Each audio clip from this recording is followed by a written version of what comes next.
तो last part में हमने देखा था कि जियाओ क्यू ने जिन को अपनी फॉक्सटेल रिंग के नाइटमेयर में फंसा दिया था, जहां मौका पाकर हुलैन ने जिन को मारने की भी कोशिश करी थी, लेकिन जिन सही समय पर होश में आकर हुलैन को पीछे कर देता है, जिसके बाद जिन उस पर गुस्सा हो गया था क्योंकि उसने उसे धोखे से मारने की कोशिश करी थी।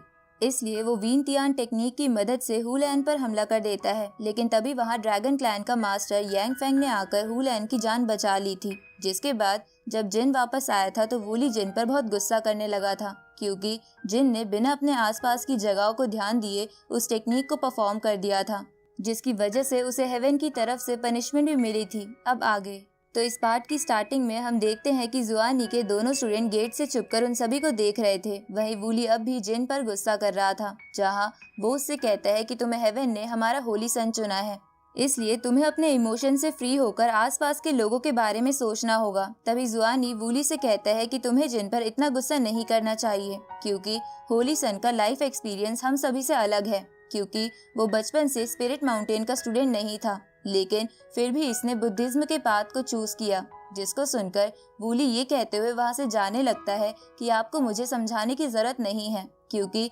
आपने तो खुद स्पिरिट माउंटेन के पाथ को छोड़ दिया था। अब वो ये कहकर वहां से चला जाता है कि मुझे डर है जो पास्ट में प्रिमोडियल होली लैंड के साथ हुआ था वो सीबी सिटी के साथ भी हो सकता है। तो उसके जाने के बाद जेन कहने लगता है कि आखिर वूली इतना गुस्सा कब से करने लग गया। तो जुआनी उसे बताता है कि मेरे स्पिरिट माउंटेन को छोड़कर चले जाने के कारण उसका दिल टूट गया था, इसलिए वो इस तरह से बिहेव कर रहा है क्योंकि उस समय मैं वूली का टीचर था, लेकिन मैं बीच में ही स्पिरिट माउंटेन को छोड़कर आ गया था।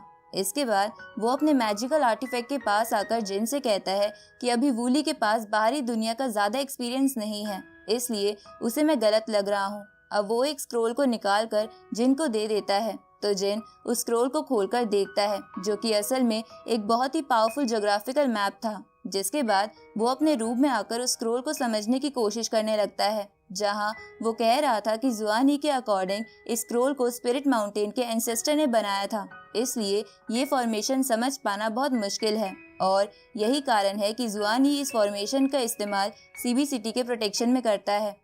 आगे बढ़ने से पहले मैं आपको हनीगेन ऐप के बारे में बताना चाहती हूँ, जिससे आप बिना कुछ किए पैसिव अर्निंग कर सकते हो। इस ऐप के थ्रू आप अपना बचा हुआ इंटरनेट डेटा सेल कर सकते हो। हनीगेन एक फुली ट्रस्टेड ऐप है और यही नहीं, इसे आप अपने दोस्तों के साथ शेयर करके उनकी अर्निंग्स का भी 10% कमा सकते हो, जिसका मतलब है पैसा ही पैसा। और आप इन पैसों से बड़े आराम से Amazon प्राइम और नेटफ्लिक्स का सब्सक्रिप्शन भी ले सकते हो। अब मैं आपको बताती हूँ कि आपको करना क्या है। आपको सिंपली बस डिस्क्रिप्शन में दिए हुए लिंक पर क्लिक करना है और वेबसाइट ओपन होते ही खुद को वहां रजिस्टर करना है। साथ ही आप मेरा कूपन कोड भी इस्तेमाल कर लेना ताकि आपको तुरंत ही $5 यानी 400 रुपए मिल जाए। तो अब जल्दी से जाओ और मेरा कोड इस्तेमाल करके हनीगेन के थ्रू बहुत सारे पैसे कमाओ।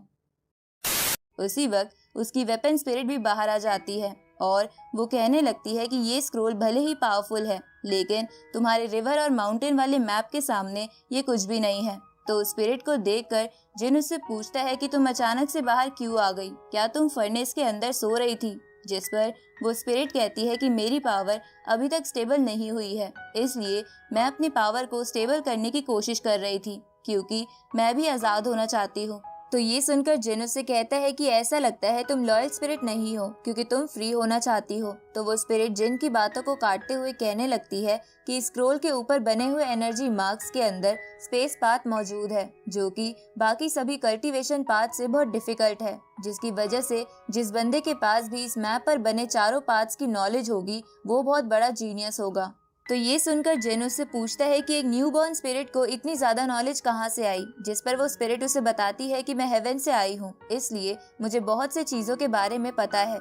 इसके बाद जिन उस फॉर्मेशन को एक्टिवेट कर देता है जिससे वहाँ कुछ 3D सिंबल बन जाते हैं। तो उन सिंबल को देखकर जिन उस स्क्रोल की तारीफ करने लगता है। तभी वहाँ जुआनी के दोनों स्टूडेंट आ जाते हैं, जिनको देखकर जिन जल्दी से उस स्पिरिट को अपने फर्नेस में छुपा कर अपने पास रख लेता है। जिसके बाद वो उन दोनों से वहां आने का कारण पूछता है, जिस पर वो लड़की कहने लगती है कि आपने हमारे दोस्त ली लाओ की जान बचाई, इसके लिए हम थैंक्स बोलने के लिए आए हैं, लेकिन हमें आपके लिए बुरा भी लग रहा है। क्योंकि आपने स्पिरिट माउंटेन के मास्टर से इतनी ज्यादा डांट खाई है। जिसको सुनकर जिन उनसे कहता है कि ये बात तुम्हें कैसे पता चली, पर वो दोनों कुछ नहीं कहते। तो इसके बाद जिन उन दोनों को उसे वापस नॉर्दर्न बॉर्डर पर लेकर चलने को कहता है। दूसरी तरफ हम बॉर्न ड्रैगन क्लैन के अंदर यांग फेंग को देखते हैं, जहाँ एक बंदा भागते हुए आता है और उसे बताता है कि एल्डर हू लैंड की मौत हो गई है, क्योंकि वो अपनी इंजरी के पेन को सह नहीं पाए।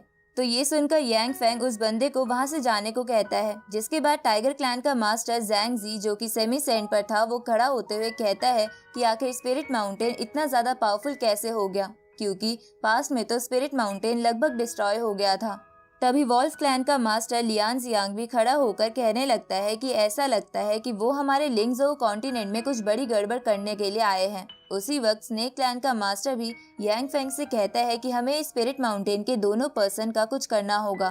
तभी यांग फेंग का एडवाइजर उसके कान में धीरे से कहता है कि सभी क्लैन उस स्पिरिट माउंटेन के पर्सन को मारना चाहते हैं, इसलिए ये सही मौका है सभी क्लैन को अपने सेक्ट में ज्वाइन करवाने का, जिससे हमारा सेक्ट और भी पावरफुल बन जाएगा। तो ये सुनकर यांग फेंग खड़ा होते हुए कहता है कि अगर सभी लोग स्पिरिट माउंटेन के उन दोनों पर्सन को सबक सिखाना चाहते हैं तो मैं आप सबकी मदद जरूर करूंगा।